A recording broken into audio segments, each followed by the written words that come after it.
Baik, terima kasih. Berhubung waktu sudah menunjukkan pukul 8, kita mulai acaranya ya Bapak Ibu sekalian. Bismillahirrahmanirrahim. Assalamualaikum warahmatullahi wabarakatuh. Waalaikumsalam. Waalaikumsalam. Kabakti Utama Bapak Aliyudi Hartanto, para koordinator dan subkoordinator Bu Hayati, Bu Elida, Pak Tri, Pak Fahrul, serta rekan-rekan Inspektorat Utama. Alhamdulillah pada pagi hari ini kita bisa bertemu kembali di acara Jumat Ceria Sharing is Caring edisi ke-8, di mana hari ini yang akan menjadi narasumber adalah Mas Fauzan, dan beliau akan membawakan suatu tema yang sangat menarik, itu mengenai sehat jiwa di lingkungan kerja. Namun sebelum kita memulai acara pada pagi hari ini, alangkah lebih baiknya kita berdoa terlebih. Berdoa dipersilahkan.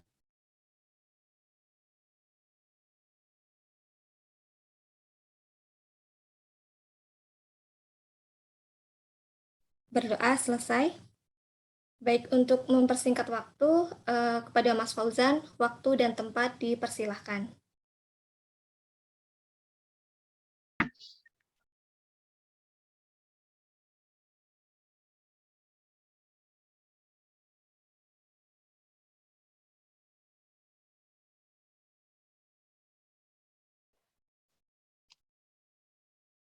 Selamat pagi.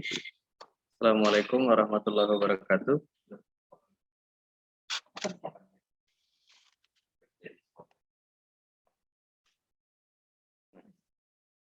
Assalamualaikum warahmatullahi wabarakatuh. Selamat pagi. Yang saya hormati Bapak Liudi selaku Kabak TU Hitam, serta Bapak Ibu Koordinator dan Subkoordinator. Apakah suara saya dapat didengar dengan jelas? Jelas, Jan. Baik, terima kasih. Izinkan saya pada pagi hari ini akan sharing ya mengenai apa yang telah saya ketahui sebelumnya ya, saya pelajari di kampus dulu di Fakultas Psikologi Universitas Indonesia. Salah satunya bahasannya mengenai kesehatan jiwa, kesehatan mental di lingkungan pekerjaan. Ini menu kita pada hari ini sebagai pembuka. Akan ada pengantar ya mengenai kesehatan mental lingkungan kerja. Berikutnya ada 5 pilar sehat mental lingkungan kerja sebagai penutup, contoh program dan langkah selanjutnya apa, tantangan ke depan. Dan terakhir saya juga melampirkan daftar pustaka sebagai rujukan-rujukan.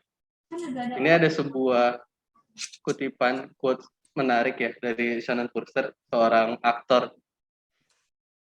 Beliau mengatakan mental health affects every aspect of your life. Jadi kesehatan mental ini berpengaruh terhadap setiap aspek dalam kehidupan kita. Secara kasat mata mungkin nggak terlihat ya, atau tidak mudah untuk melihat indikator sejauh mana sih seseorang itu dapat dikatakan mentalnya sudah cukup sehat gitu atau sedang kurang sehat gitu. Karena itu bukan hanya sekedar isu kecil yang hanya kita masukkan ke dalam sebuah kotak gitu, artinya ditutupi, tidak untuk dibahas dan sebagainya. Di sini saya ingin bersama-sama mengajak untuk meningkatkan awareness atau kesadaran terhadap isu kesehatan mental. Karena dampaknya bukan hanya pada diri sendiri ya, tapi ini juga berpengaruh terhadap lingkungan yang di sekitar kita. Nah, contoh spesifiknya, kasusnya menurut salah satu jurnal Johnson ya, tahun 2020, beliau melakukan riset dan menemukan fakta bahwa jika seseorang menghadapi gitu atau sebuah tekanan yang berat di kantor, maka ini akan berdampak pada karyawan atau pegawai yang dia dinyatakan sebagai stres gitu atau burnout istilahnya. Burnout ini sudah pada posisi yang sangat penat gitu, sudah meledak lah istilah kasarnya gitu ya, karena beban tekanan yang penuh di kantor ini. Dan ini dikhawatirkan dapat mempengaruhi kesejahteraan keluarga gitu, karena tiap karyawan perannya tidak hanya di kantor gitu, tapi ketika pulang ke rumah atau ke tempat kosannya gitu ya, dia adalah merupakan bagian dari keluarga yang ujung-ujungnya nanti ini berdampak pada ketahanan keluarga. Nah, sebaliknya pendekatannya bisa juga dilihat dari jika seseorang karyawan mengalami masalah di keluarga maupun masalah keuangan atau masalah kesehatan, ini bisa menurunkan tingkat kesehatan jiwanya atau kesehatan mentalnya. Sehingga ketika di kantor datang, ia akan mengalami penurunan produktivitas gitu, sehingga tidak dapat melakukan performa yang maksimal. Oleh karenanya, dari sudut pandang kantor nih, perusahaan ataupun lembaga instansi, yang mana sehari kita minimal 8 jam ada di kantor, atau bahkan bisa jadi lebih ya ketika memang melaksanakan tugas dinas maupun ada lembur gitu.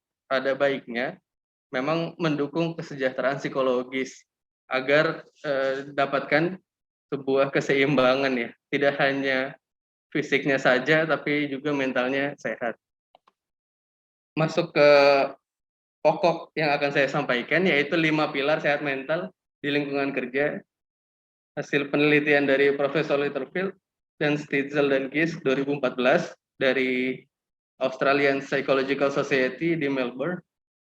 Yang aspek pertamanya adalah kepemimpinan yang suportif. Artinya adalah sejauh mana para pimpinan mengerti kebutuhan karyawan dan menyediakan sebuah lingkungan yang dapat memicu keterlibatan karyawan, pengembangan dan juga dukungan. Tentu hal ini tidak kita kerucutkan hanya pada pimpinan-pimpinan kita ya, tapi setiap kita, diri kita adalah merupakan seorang pemimpin gitu. Jadi ini juga bisa diterapkan bagi kita sekaligus untuk persiapan gitu. Jika nanti kita menjadi seorang pimpinan, maka kunci pertama adalah kepemimpinan yang suportif. Berikutnya adalah kejelasan peran. Kejelasan peran di sini maksudnya adalah sejauh mana karyawan memiliki sense purpose gitu. Jadi dia tahu tujuan dia apa gitu untuk ketika bekerja dan mengetahui apa yang diharapkan dari mereka. Sehingga jelas gitu. Tidak blur lagi, tidak rancu lagi perannya dia sebenarnya ini apa gitu. Hal ini akan membantu karyawan untuk bekerja sesuai dengan ekspektasi yang diharapkan. Poin pentingnya di sini adalah intinya adalah kejelasan peran. Nah, yang ketiga adalah keterlibatan karyawan. Keterlibatan karyawan berarti sejauh mana karyawan ini saling berkolaborasi, berbagi ide-ide, dan mengatasi persoalan bersama, menuju ke pemahaman bersama dan satu tujuan. Ada beberapa aspek ya. Yang pertama adalah kerja tim, yaitu kesempatan staf untuk bekerja bersama-sama. Jadi difasilitasi gitu ya untuk ada satu momen di mana ada kerja tim yang tidak hanya dikerjakan oleh 1 atau 2 orang saja, tapi melibatkan satu tim. Yang berikutnya pemberdayaan, yaitu kesempatan untuk terlibat dalam keputusan yang berpengaruh pada kinerja harian, bulanan maupun tahunan gitu ya. Jadi diberdayakan secara optimal para karyawan. Yang terakhir, yang unsur terakhir ada kepemilikan ya, ini menyamakan tujuan karyawan dengan tujuan pendekatan tim dan organisasi, sehingga mereka memiliki rasa kepemilikan terhadap instansi. Nah, yang berikutnya adalah pengembangan dan pertumbuhan. Ini dapat diartikan sejauh mana organisasi atau instansi menghargai usaha karyawannya dan menyediakan pembelajaran yang sesuai serta kesempatan untuk berkembang, termasuk diantaranya umpan balik dan penghargaan, yaitu memampukan pegawai untuk menerima umpan balik dari performa kerja mereka, sehingga hasil pekerjaannya mendapatkan feedback gitu ya, dan juga penghargaan jika memang layak diberikan penghargaan. Selain itu, juga pembelajaran dan pengembangan, yaitu memampukan pegawai untuk belajar dan berkembang sesuai dengan peran mereka masing-masing. Pilar yang terakhir, yang kelima adalah antusiasme. Antusiasme ini meliputi elemen emosional karyawan ketika berada di tempat kerja, seperti misalnya motivasi, komitmen, termasuk antusiasme secara individu dan juga secara keseluruhan sebagai tim. Nah, ini sebagai contoh ya, atau benchmark istilahnya. Ini 2 program di Australia. Yang pertama ada Beyond Blue ya. Beyond Blue yang ada di atas kanan. Kiri maksud saya. Beyond Blue Workplace National Program merupakan program yang dikembangkan untuk membantu perusahaan atau organisasi mengatur gangguan-gangguan kesehatan mental yang sering muncul seperti misalnya depresi, kecemasan. Nah, sasaran dari program ini yaitu para karyawan, manajer, HRD, dan juga eksekutif. Yang kedua ada SEN Australia yang di atas saya ini. Ini adalah program yang dikembangkan oleh SEN Australia. Program ini bertujuan untuk memberikan keterampilan-keterampilan dan meningkatkan kepercayaan diri pada karyawan untuk merespons secara efektif tanda di tempat kerja. Sehingga sensitif gitu, lebih aware terhadap lingkungan sekitarnya jika menemukan indikasi atau misalnya ciri-ciri bahwa rekan kerjanya gitu ada yang memiliki tanda-tanda gangguan mental. Nah, sebelum ke penutup terakhir, mari kita sama-sama merecap ya, mengulang kembali bahwa ada 5 pilar. Yang pertama adalah kepemimpinan yang suportif, yang kedua kejelasan peran, yang ketiga keterlibatan karyawan, yang keempat pengembangan dan pertumbuhan, dan terakhir adalah antusiasme. Nah, ini adalah langkah selanjutnya ya. Ini saya ambil dari panduannya Policy Briefnya UNICEF tahun 2019 tentang Family Friendly Policy. Ini adalah kebijakan ramah keluarga yang mana kebijakan ini membantu menyeimbangkan dan menguntungkan baik pekerjaan maupun kehidupan keluarga yang kan 3 jenis sumber daya penting yang dibutuhkan oleh orang tua dan pengasuh anak kecil, yaitu adalah waktu, keuangan, dan layanan. Nah, kebijakannya apa aja sih? Salah satu contohnya adalah misalnya kebijakan cuti melahirkan bagi pekerja wanita selama 1-3 bulan. Contoh kebijakan lainnya adalah cuti bagi para pekerja laki-laki yang istrinya baru saja melahirkan. Sehingga di mana ketika seorang ibu melahirkan, dia juga sangat membutuhkan peran dari suami atau ayahnya gitu, sehingga ini tidak hanya menguntungkan bagi kantor karena dia akan bekerja dengan performa lebih baik dan juga menguntungkan ketahanan keluarganya. Oleh karenanya, dengan memperhatikan kesejahteraan psikologis individu lingkungan kerja, perusahaan tidak hanya akan membantu individu agar lebih produktif, melainkan juga akan berkontribusi terhadap kinerja perusahaan secara keseluruhan. Berikut inilah daftar pustaka yang saya gunakan dalam materi saya pada hari ini. Demikian dapat saya sampaikan. Kurang lebih mohon maaf. Assalamualaikum warahmatullahi wabarakatuh.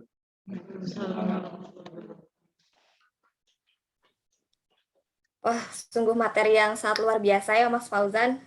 Materinya mungkin bisa memberikan pengetahuan kepada kita bagaimana caranya untuk memaintain kesehatan mental di tempat kerja gitu ya. Tapi mungkin di sini ada Bapak Ibu yang masih ingin menggali lagi tentang materi tadi atau ingin menanyakan, dipersilahkan. Mungkin untuk yang di Zoom bisa raise hand terlebih dahulu. Ya, sepertinya sudah ada Pak Fahrul yang raise hand ya. Kepada Pak Fahrul dipersilahkan. Ya, makasih Mbak Gigi. Assalamualaikum warahmatullahi wabarakatuh. Selamat pagi, salam sehat untuk kita semua. Yang kami hormati Pak Yudi, Bu Hai, Pak El, ada Pak Tri, dan Bapak Ibu rekan-rekan di Itama. Terima kasih Mas Fauzan, materinya ya. Ini sangat mengena sekali Mas. Mas, tadi kan Mas Fauzan menyampaikan ada barangkali mungkin orang yang mengalami gangguan mental gitu ya. Nah, ciri-ciri atau tanda-tanda atau gejala mungkin ya, orang yang mengalami gangguan mental itu seperti apa, Mas? Kalau kita lihat mungkin dari sisi apakah itu perilaku atau mungkin verbalnya atau apapun lah itu ya. Nah, ini kami mohon informasinya, Mas, agar kami juga bisa ikut mengetahui begitu ya, mengenali oh ini orang ini sedang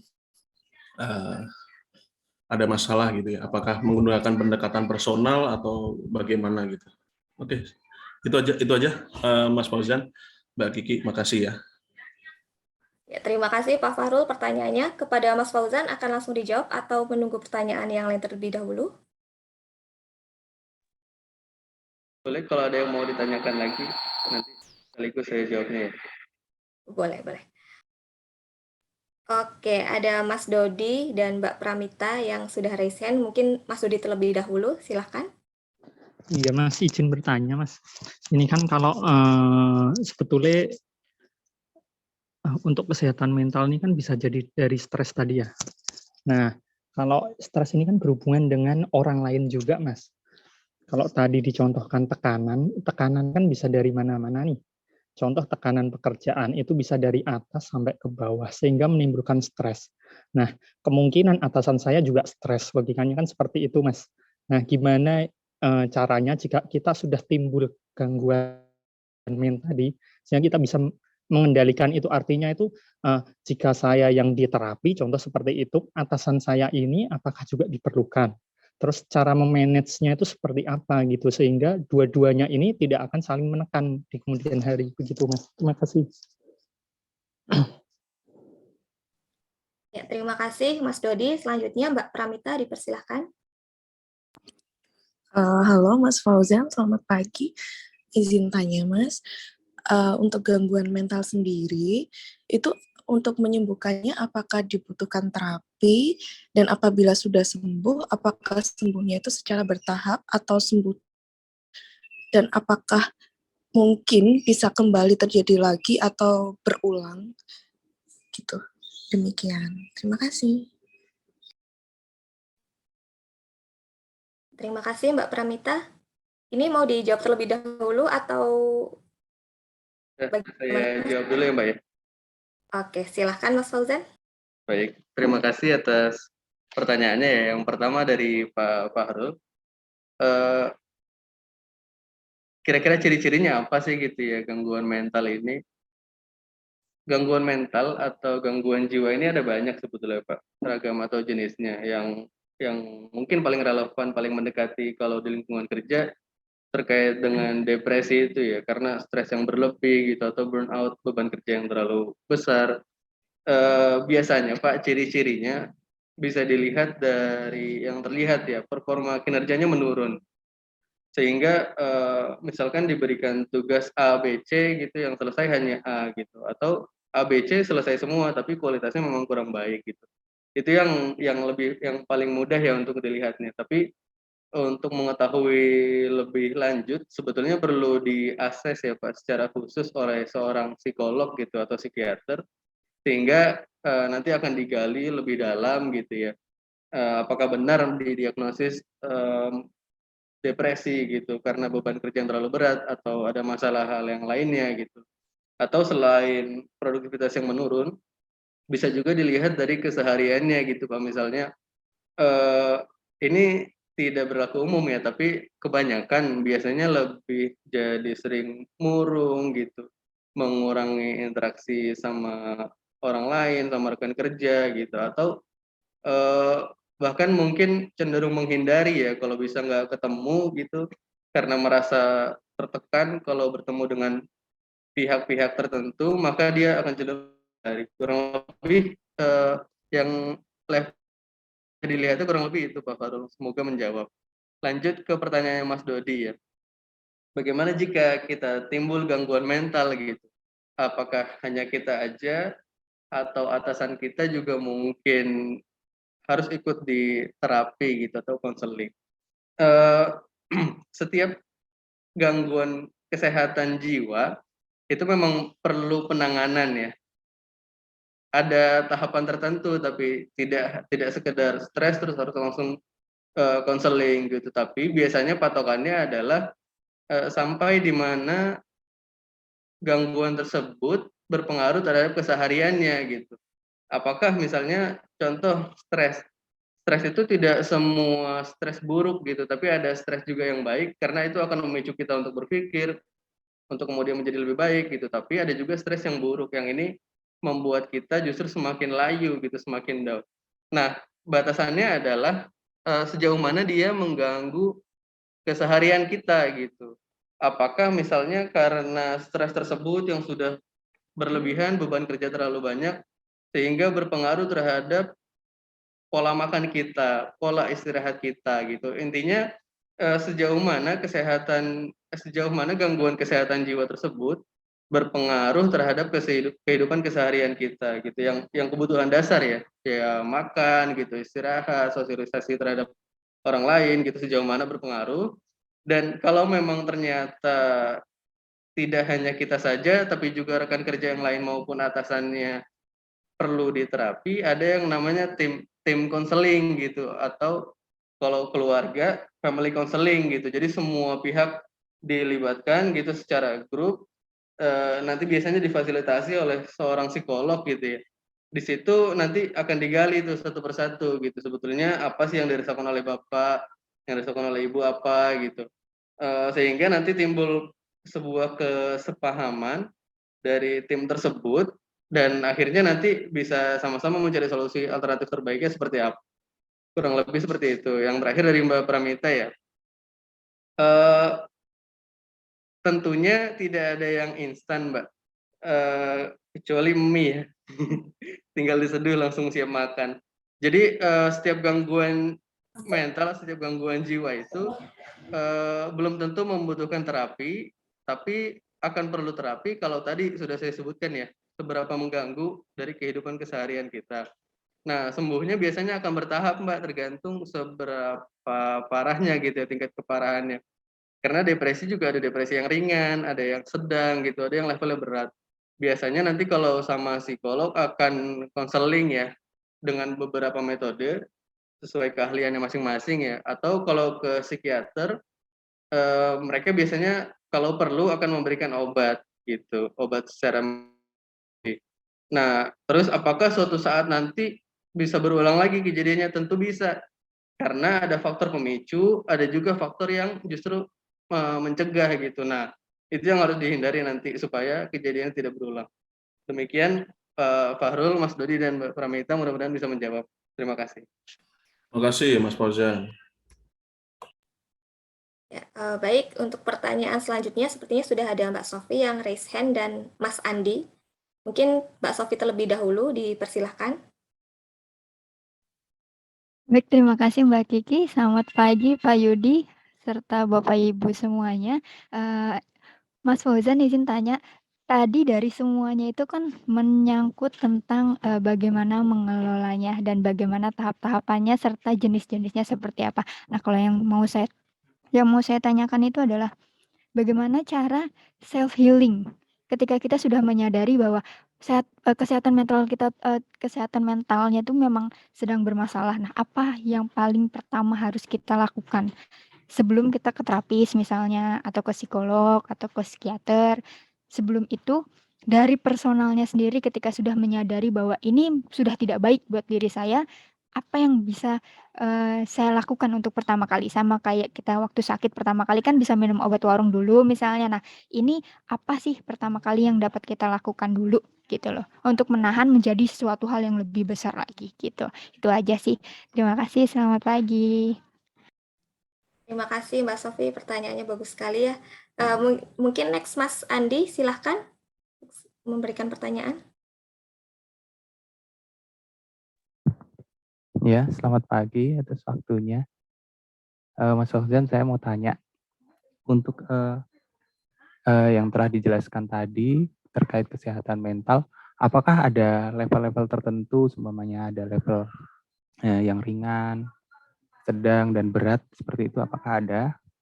Terus yang kedua, untuk faktor-faktor di dunia kerja itu kan biasanya kan ada yang saya pernah dengar tuh, ada faktor environment-nya, ada faktor pressure, dan faktor salary. Nah, apakah ada survei atau apa ya, semacam jajak pendapat gitu terkait kesehatan mental ini, faktor mana yang paling banyak menyebabkan kesehatan mental ini terganggu gitu? Itu aja. Makasih Mas Fauzan. Terima kasih Mas Andi atas pertanyaannya. Mungkin Mas Fauzan dipersilahkan untuk menjawab. Ya, Baik, terima kasih Mbak Sofi dan Mas Andi atas pertanyaannya. Izinkan saya untuk merespons atau menanggapi. Yang pertama Mbak Sofi ya, terkait dengan cara kita self healing atau yang pertama kali lakukan apa ketika kita mengetahui bahwa oh iya saya memiliki masalah dengan kesehatan mental saya nih. Yang paling pertama sebetulnya biasanya paling sering kita nggak sadar justru kalau kita sedang memiliki masalah. Oleh karena itu yang paling pertama adalah kita harus menyadarinya gitu. Selain menyadari, kita juga harus menerima bahwa kita memang sedang ada masalah nih sama kesehatan jiwanya kita gitu. Karena setelah mengetahui, tidak jarang atau tidak sedikit orang yang justru malah mendenial ya atau istilahnya tidak menerima kenyataan bahwa mereka sedang ada masalah gitu. Yang pertama, kita harus sadar dan menerima bahwa kita memiliki masalah. Langkah berikutnya adalah kita mengidentifikasi nih masalah kita ini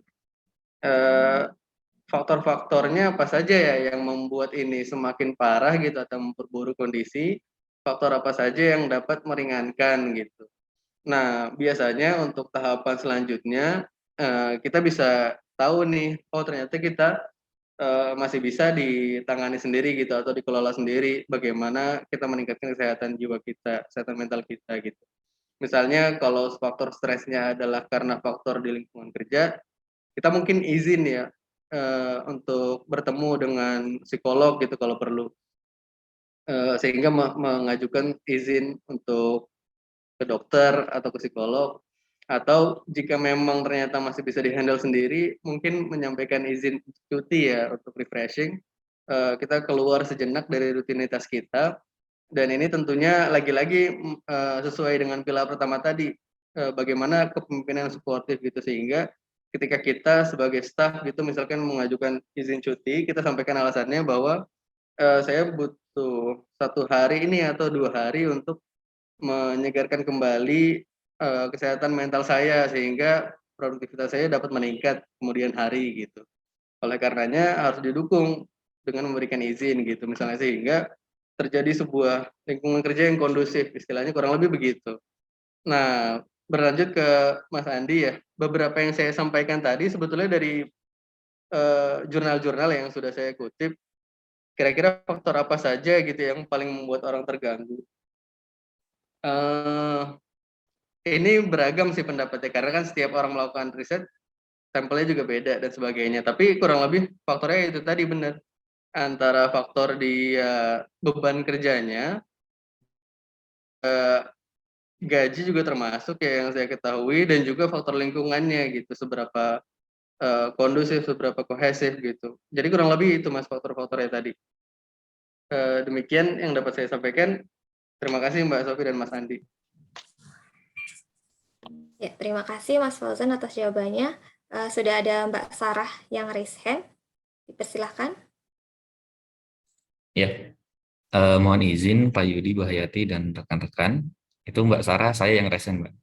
Oh, oke. Silahkan Mas Ya. Dihan. Izin tanya Mas Fauzan, melanjutkan pertanyaan dari rekan-rekan yang tadi kan sudah ditanyakan bagaimana cara mendiagnosa terlebih dahulu, terus bagaimana self healing terlebih dahulu.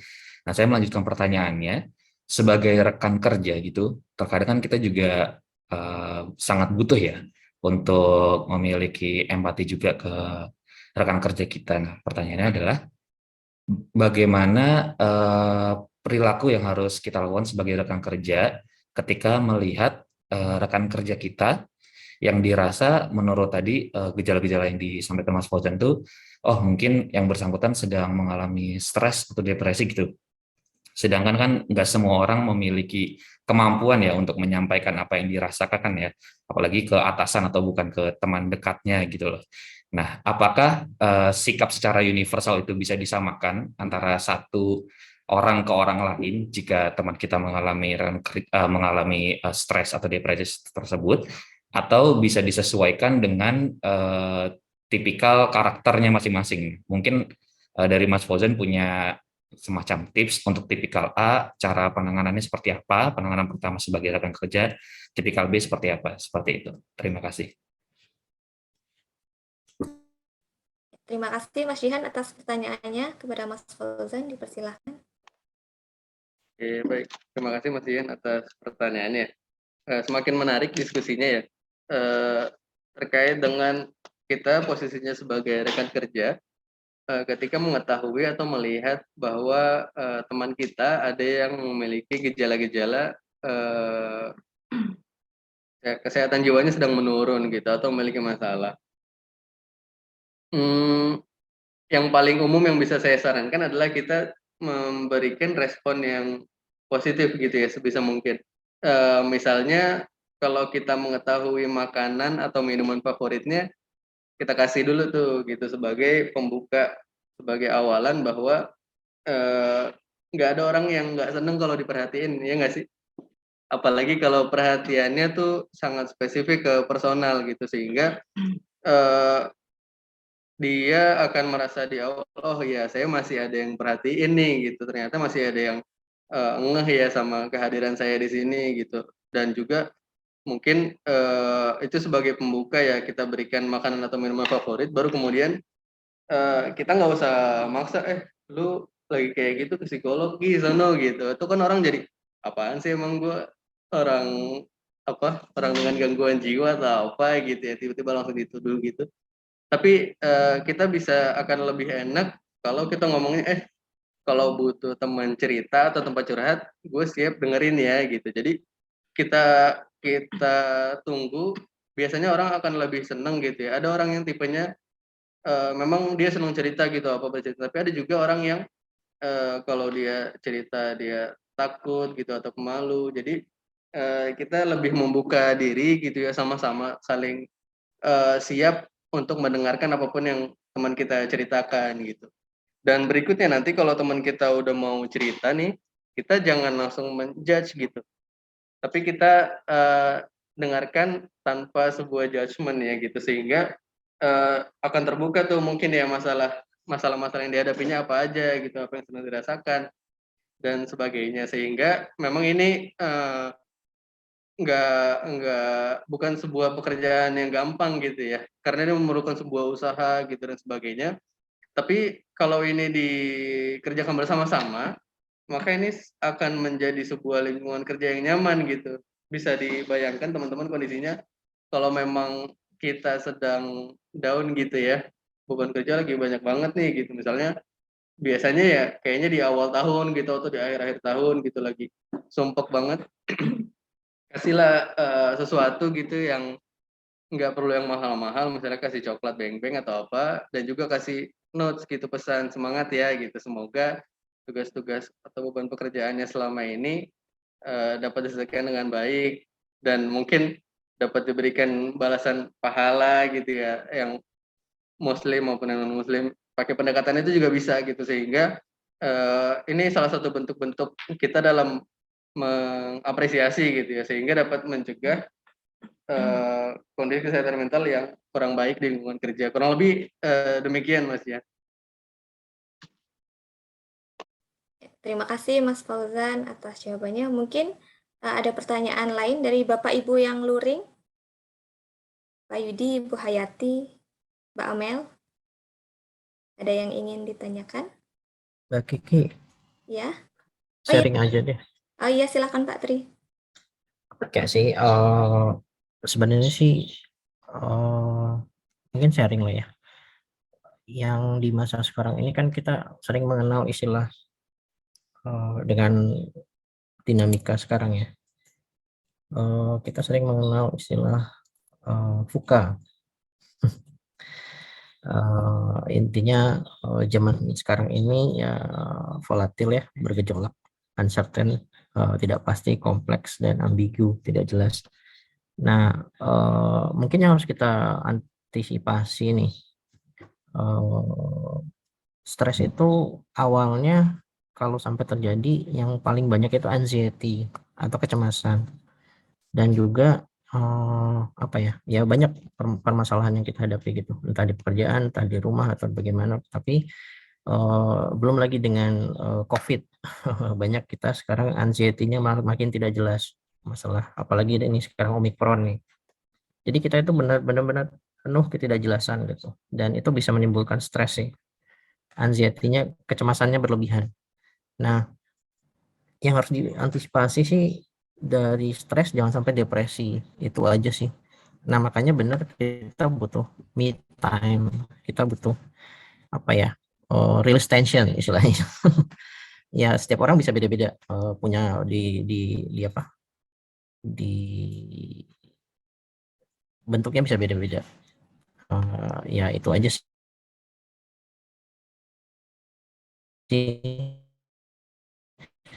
Ditambah tadi saya ada istilah yang saya pelajari kalau di apa ya, banyak ininya, apa ya, definisinya gitu. Bertumbuh itu kalau dalam diklat ya kita harus bisa lebih lebih maju, lebih meningkat. Tapi kalau bertumbuh di dalam sikap, ya kita harus move on gitu. Dalam arti kan banyak ya permasalahan, misalnya apalagi di badan POM, pergantian pimpinan, pergantian tim itu kan dinamikanya sangat cepat di kita gitu. Nah, bertumbuhnya itu ya kita harus akselerasi gitu, untuk maju dan melihat ke depan gitu. Itu aja sih. Terima kasih banyak Pak Tri atas sharing-nya, sungguh bermanfaat ya. Mungkin masih ada pertanyaan lagi dari Bapak Ibu? Kalau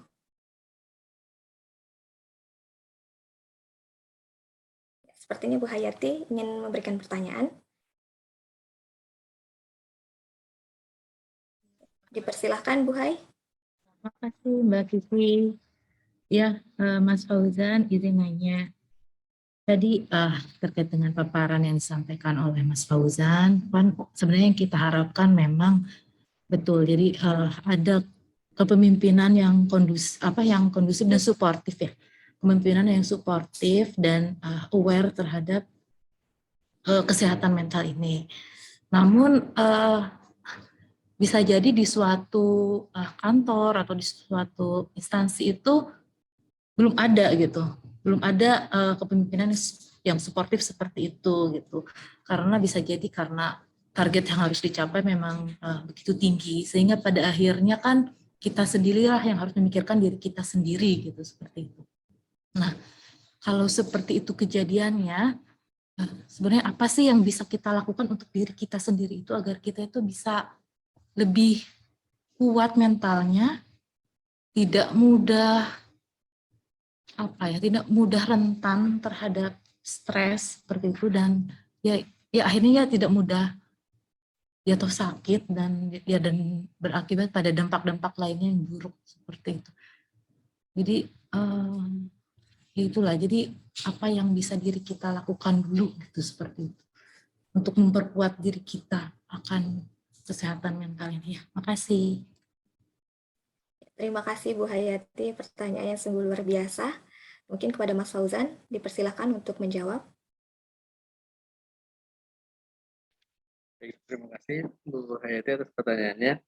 Izinkan saya menanggapi. Sebetulnya tadi kan saya menyebutkan ada 5 pilar ya. Kepemimpinan suportif, kejelasan peran, keterlibatan karyawan, pengembangan dan pertumbuhan, dan juga antusiasme. Jika memang pilar yang pertama, kepemimpinan suportif ini belum kita dapati di lingkungan kerja, maka sebetulnya masih ada 4 lagi nih pilarnya gitu. Kita bisa maksimalkan di pilar-pilar atau kekuatan-kekuatan yang kita miliki gitu. Sehingga memang yang bertanggung jawab atas kesehatan mental kita ya adalah diri kita sendiri gitu. Nggak bisa kita menggantungkan bahwa gue jadi sakit atau kurang sehat mentalnya gara-gara lu nih gitu, atau gara-gara dia nih. Nggak bisa kita menyalahkan sepenuhnya seperti itu gitu, karena ketika kita memilih sebuah pekerjaan itu adalah sebuah pilihan kita gitu, sehingga kita harus komit dan siap menerima sebetulnya, sehingga kita tidak bisa juga sepenuhnya menyalahkan lingkungan gitu. Oleh karenanya pertanyaan bagus ya, apa yang dapat dilakukan untuk membuat kita untuk bisa lebih kuat gitu, lebih sehat lagi mentalnya tanpa tergantung pada lingkungan di sekitar kita. Yang paling pertama, yang lagi-lagi yang utama adalah kita aware gitu, bahwa selain fisik yang terlihat, kita punya yang namanya kejiwaan gitu, yang mana itu juga memerlukan nutrisi-nutrisi gitu. Kalau fisik kita bisa lewat makan, kalau jiwa kita ini biasanya mudahnya, simpelnya adalah kita berikan apa yang membuat kita senang gitu afeksinya, sehingga ini dapat menguatkan kita juga gitu ya. Dan juga kalau sudah terkena masalah nih, misalnya sudah terlanjur stres gitu atau burnout karena beban kerja yang terlalu berat, ada yang namanya konsep resilience gitu. Ini adalah sejauh mana istilahnya kalau bola bekel, ketika dia jatuh ke dasar itu, seberapa jauh dia bisa memantul lagi ke atas gitu. Itu adalah resiliensi namanya. Jadi kita bukan nggak punya nih setelah jatuh gitu kita nggak bisa naik lagi, enggak. Tapi kita sebetulnya punya daya pantul itu ya, daya bangkit lagi yang namanya resilient. Jadi kita memanfaatkan momentum tersebut dengan banyaknya beban kerja yang kita miliki, dengan banyaknya tugas-tugas, dengan banyaknya tekanan. Kita cari di mana momen oke, ini saatnya saya untuk balik lagi ke atas nih gitu. Biasanya sih itu ada yang butuh jeda gitu ya, butuh istirahat, ada yang butuh refreshing gitu, atau ada yang justru dengan diberikan banyaknya pekerjaan maka dia akan bisa semakin meningkat lagi gitu setelahnya. Nah itu setiap orang beda-beda, tinggal kita cermati ya, kita identifikasi kita ke tipe yang mana nih gitu. Sehingga ketika kita memiliki masalah, maka insya Allah kita bisa jauh lebih baik lagi, atau ibaratnya kalau udah jadi kepompong gitu ya yang penat, kita akan terlahir sebagai kupu-kupu setelahnya gitu. Terima kasih. Ya, terima kasih Mas Fauzan atas jawabannya yang sangat luar biasa. Mungkin ada pertanyaan lagi dari Bapak Ibu. Baik, kalau tidak ada, mungkin Pak Yudi ingin memberikan tambahan atau arahan?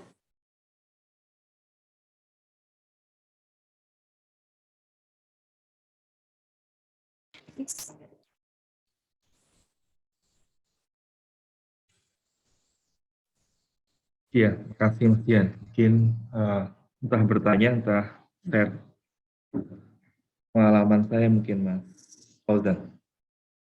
Tadi kan ada kalimat burnout gitu ya, kemudian self healing. Mungkin saya cerita dulu ya Mas ya. Dulunya tapi nggak terlalu lama lah gitu. Saya pernah mengalami situasi di mana datang ke kantor itu rasanya mual ya. Perutnya mual begitu, sehingga saya perlu waktu untuk ada suatu tempat transit sebelum masuk ruang kerja. Biasanya kami di musola, kok kami jadi ada beberapa orang lah kira-kira ngalami begitu ya. Nah, karena saya ini bukan orang yang ahli di bidang yang Mas Fauzan geluti ya, juga dulu tidak terpikirkan ke psikolog atau apa gitu ya, juga tidak terpikirkan self healing karena istilah itu dulu juga belum dikenal gitu. Saya tidak tahu cara menyelesaikannya bagaimana. Tapi yang saya ingat akhirnya berdamai gitu ya, berdamai aja dengan kondisi seperti itu. Itu sebenarnya karena ketidaktahuan. Mas Fauzan kemudian memberikan pengetahuan kepada saya pribadi bahwa sebetulnya cara itu mungkin tidak baik gitu ya. Cara berdamai itu mungkin tidak baik. Itu pengalaman saya Mas Fauzan.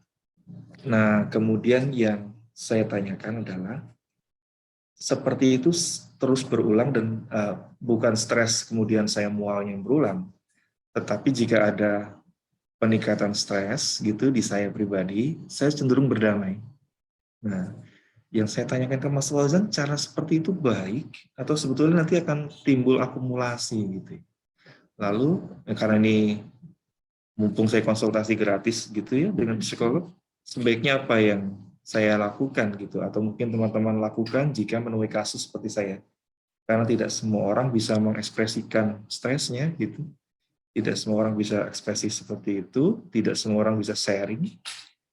Saya cenderung pribadi yang bukan sharing masalah. Ya. Di keluarga pun saya tidak sharing, gitu ya. Jadi yuk berdamai itu. Mungkin itu pertanyaan saya, Mas Fauzan, sebelum teman-teman melanjutkan pertanyaan. Baik, terima kasih Pak Yudi atas sharing pengalamannya ya. Ini perlu kita apresiasi ya, karena dari Pak Yudi sendiri bilang bahwa beliau bukan orang yang suka sharing, tapi di sesi kali ini beliau berkenan untuk sharing. Terima kasih Pak. Sebetulnya kalimat berdamai ini sebuah hal yang baik ya Pak. Tapi yang kemudian saya ingin ketahui lebih lanjut, makna berdamai ini seperti apa Kak? Seperti apa Pak? Apakah dia oh ya udahlah gitu, dipendam gitu masalahnya, atau berdamai justru bisa menerima dan menghadapi masalah tersebut dengan lebih baik? Berdamai cenderung Yesus. Oke, baik. Kalau berdamainya cenderung kita ya sudahlah gitu, atau bisa dibilang itu kan tidak menyelesaikan masalah secara langsung gitu ya Pak. Ini sebetulnya dikhawatirkan betul Pak terjadi penumpukan itu tadi gitu. Sehingga oke kita terima 1 kali, kemudian berikutnya ada lagi 2 kali gitu terus saja. Dikhawatirkan ada suatu momen di mana kita kembali mengingatnya lagi gitu, kejadian-kejadian yang kita pernah alami, masalah-masalahnya, dan satu momen kita justru malah meledak gitu, atau istilahnya yang burnout itu tadi Pak gitu. Itu karena tumpukan stres yang berlebih gitu kan Pak, kurang lebih. Sehingga memang solusinya memang betul kita harus tahu kapan kita perlu bantuan. Seperti kalau misalkan kalau kita di pesawat gitu kurang oksigen kan jelas itunya langsung muncul ya alat untuk bantu oksigen. Tapi kesehatan mental ini memang agak gampang-gampang susah gitu ya Pak.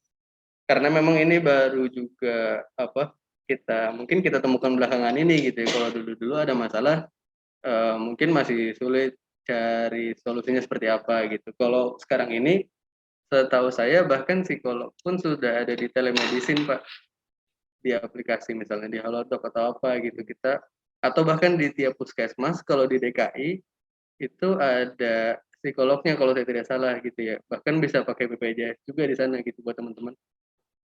Nah jadi ketika kita bertemu dengan seorang psikolog itu bukan menunjukkan kelemahan kita, tapi kalau teman-teman atau Bapak Ibu sekalian perhatikan, nggak banyak loh, nggak sedikit juga artis yang belakangan ini gitu atau public figure yang mengatakan bahwa oh iya gue rutin ke psikolog loh gitu, dan itu membuat gue bisa lebih bahagia, bisa lebih perform gitu, sehingga bukan lagi merupakan sebuah aib gitu ketika kita bertemu dengan psikolog maupun psikiater. Dan juga psikolog itu memiliki kode etik ya Pak ya, sehingga apapun yang kita sampaikan, kita ceritakan itu hanya akan berada di ruangan tersebut gitu. Dan itu bakal dijamin oleh psikolog tersebut karena memang sudah disumpah gitu, sehingga jangan khawatir karena apa yang kita sampaikan, apa yang kita ceritakan itu menjadi sebuah titik yang krusial gitu bagi para psikolog untuk mendiagnosis dan juga memberikan solusi alternatifnya gitu, agar masalah-masalah yang kita miliki bisa terselesaikan dengan baik, dengan cara yang baik gitu Pak, kurang lebih. Mungkin demikian, kalau ada yang mau sharing lagi gitu dipersilakan Bapak Ibu teman-teman sekalian.